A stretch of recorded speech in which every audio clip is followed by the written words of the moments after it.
എത്ര വർഷമായി കണ്ടിട്ട്? 10 വർഷം.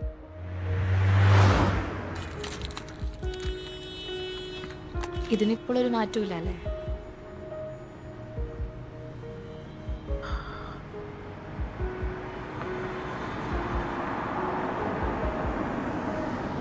ബഹറിലൊന്നും എത്ര നാളായി? 3 മാസമായി. വിസിറ്റിംഗ് വിസയാ.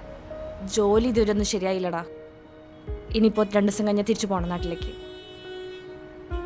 കിരൺ ഇവിടെ തന്നെ ജോലി ചെയ്യുന്നത്. നിനക്ക് പേരിപ്പോഴും ഓർമ്മയുണ്ടല്ലേ? കല്യാണക്കത്ത് കുറച്ചാൾ എൻ്റെ ഉണ്ടായിരുന്നു. നീ വന്നില്ലല്ലോ കല്യാണത്തിന്. അതൊക്കെ ഇവിടെ പുള്ളിയോട് വർക്ക് ചെയ്യുന്നത്.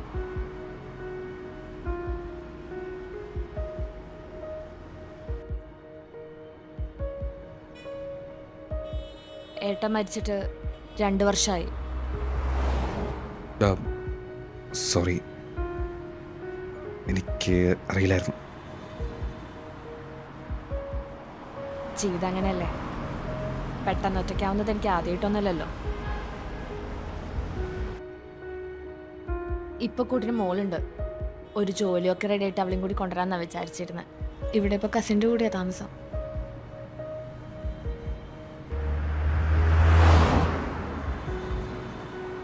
എടി, ഞാൻ അവിടെ നിന്ന് ഇങ്ങോട്ട് നടന്നു. ഞാൻ എനിക്ക് ലൊക്കേഷൻ അയക്കാം. ഓക്കെ, നീ അങ്ങോട്ട് വന്നാൽ മതി. ഒരു 10 മിനിറ്റ്. ഓക്കെ ശരി. നീ ഇപ്പം ആരുമായിട്ടും കോണ്ടാക്ട് ഇല്ലേ? ഇല്ല. എന്തായി നിന്റെ അഭിനയമോഹമൊക്കെ? നിനക്ക് ഓർമ്മയുണ്ടോ നീ വലിയ നടനാവണമെന്നൊക്കെ പറഞ്ഞത്? പക്ഷേ അതൊന്നും എനിക്ക് ഇഷ്ടമല്ലായിരുന്നല്ലോ.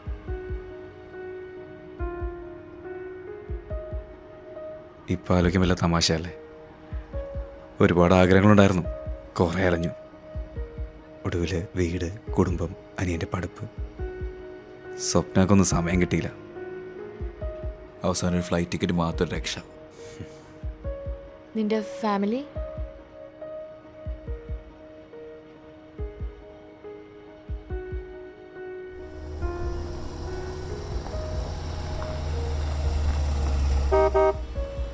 എന്നാ ഞാൻ പോട്ടെ.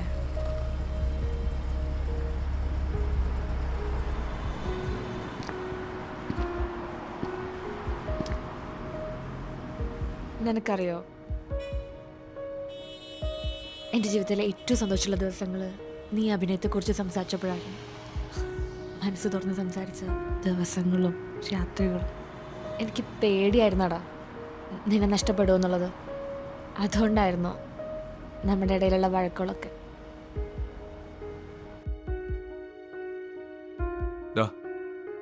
നീ ഒന്ന് ചോദിച്ചില്ലേ ഞാനൊന്നും നിന്റെ കല്യാണത്തിന് വരാത്തെന്ന്? നീ എന്നും എൻ്റേത് മാത്രം ഒന്ന് വിശ്വസിക്കാനായിരുന്നു എനിക്കിഷ്ടം.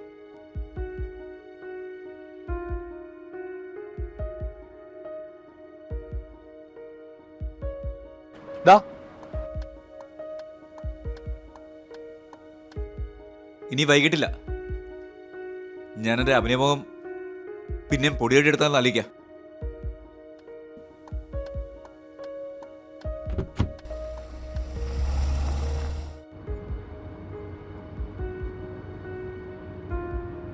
നീ ഒരിക്കലും എൻ്റെതായില്ല. പക്ഷേ നിന്റെ സ്വപ്നങ്ങൾ സഫലമാകാൻ ഞാൻ ആഗ്രഹിക്കും. അന്നും ഇന്നും എന്നും. ചില പ്രണയങ്ങൾ ഒന്നിച്ച് ജീവിക്കാനുള്ള ധൈര്യം നൽകാനാണ്.